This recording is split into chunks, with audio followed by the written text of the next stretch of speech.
Hi class, welcome to Module 6. This particular module deals with disabilities as we start looking at the study of disabilities. Now, disability studies is a field now that's in place, which is an interdisciplinary field. But sociology started to look at disabilities separate from medical sociology about 20 years ago. So the ASA formed a disability group to talk about the differences that disabilities had from the medical soc group, and out of it rose the disability section. It makes us examine disabilities in a different light, and not always thinking of the models of illness that you've gone through, Parsons sick role, and thinking about why it doesn't apply for you. So in this particular module, I'm asking you to not only view the class videos if you choose to do them, but you need to visit the PowerPoints, but you need to visit the Models of Disability PowerPoint. So let me stop there and move to the power. From our text, they define disabilities as looking at these particular medical model. And the medical model comes from that viewpoint that a person is defined by their disability. So someone like me with dyslexia, you're in place, you're defined, and it becomes part of your individual session. It's a deficiency within the individual's mind or body, which should be cured if possible, and directed if we come from that medical model. But in sociology, we come from the model that disability results from response to the body that failed to meet the social expectations from the limitations in the built environment. So I want you to explore this at a very different level as you start thinking about how disabilities doesn't always fit with the idea of acute and chronic illness. So models of disabilities are tools for defining impairment, and ultimately for providing a base of which we have government funding and the society determines a person is disabled. And there's 4 models of disability that are essentially devised for people about other people and how we view society. These models are influenced by 2 fundamental philosophies that you've already been introduced to, as we can see. But the first is to see disabled people as dependent on society. This can result in them being segregated. This can result in discrimination. The second perceives disabled people as a customer of which society has to offer. That leads to choice and empowerment. And we'll examine that there are significant models. Now, our text talks about 2 models, but in reality, there are multiple models out there.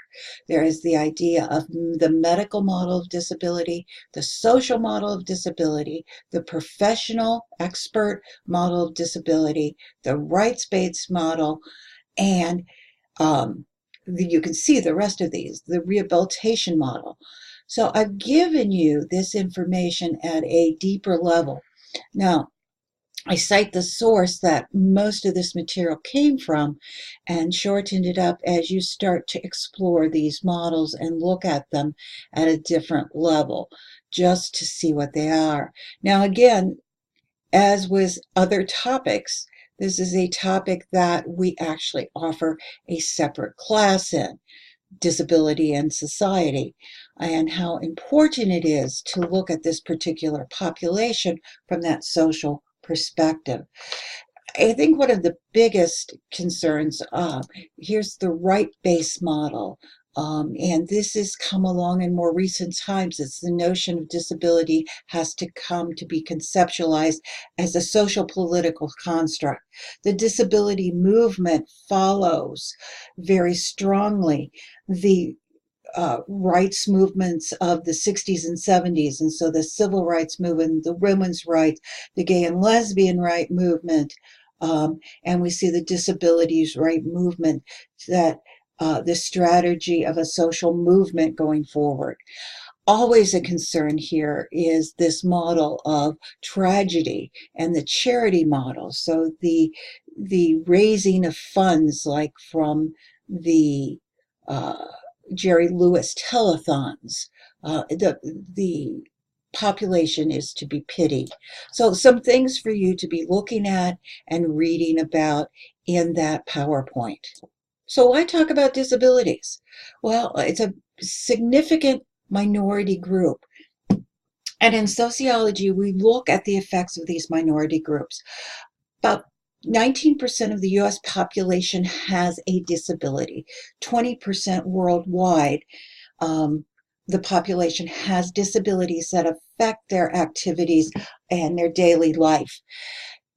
Minority groups face a lot of issues. We know that with gender and with sexual orientation, with race, and we see prejudice and unwarranted suspicion is often drawn to people with disabilities, and we have strong stereotypes that oversimplify people's disability and the discrimination and unequal treatment that occurs within it.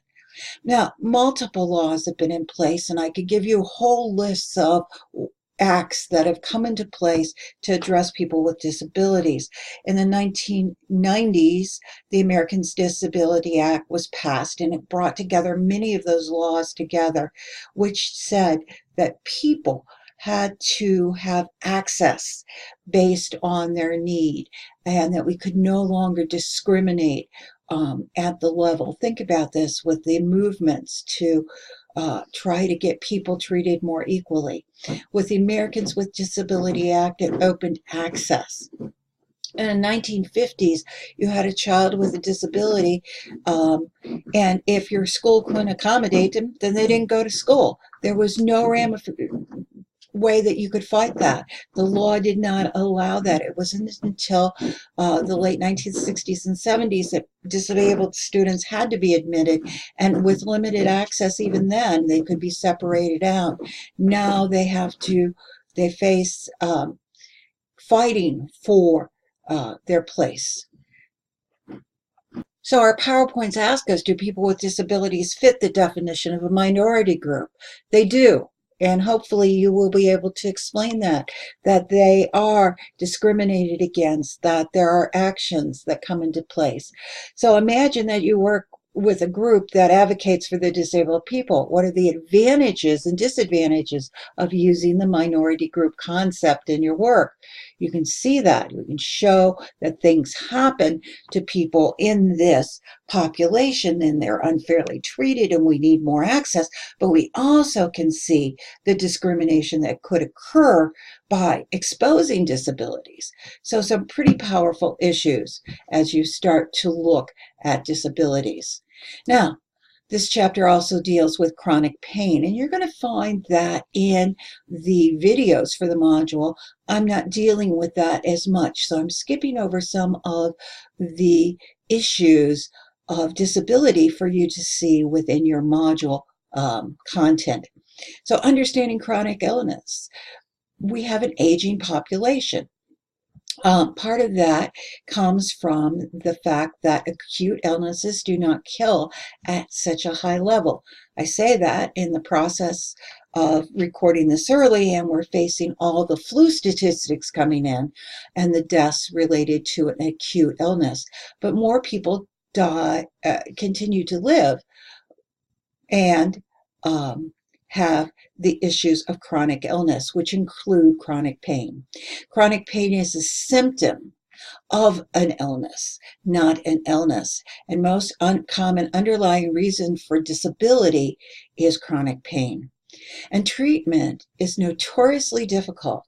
And we tie this to a lot of things that are happening in our society today, that doctors are not well trained in pain management, and even if they are, that there are issues related to the medication, and we see the addiction issues that follows. So living with disability and chronic illness can be very difficult because we have this issue of treatment that comes into place and how people are treated, and there's treatment issues based on race, class, gender, and how things go into and how people are treated in things like chronic illness and chronic pain. Chronic illness is the process of defining and interpreting and responding to that illness behavior and how you're going to live with it. So typical chronic illnesses. We can say when we look at an aging population, more people die of heart-related diseases. And so we have living with chronic illness in that, and COPD and breathing issues. And there is a significantly different way of treating based on our dollars available, our class, our age, our gender. And we can see that with heart disease, that men are more likely to be diagnosed with heart disease, and women's symptoms are more likely to be ignored as we build this process. The role of chronic illness is pretty important when we look at this population and defining themselves and seeing how they view and become either that helpless in the process versus those that are unlikely to define themselves as ill and move forward and fight the issues of their chronic illness.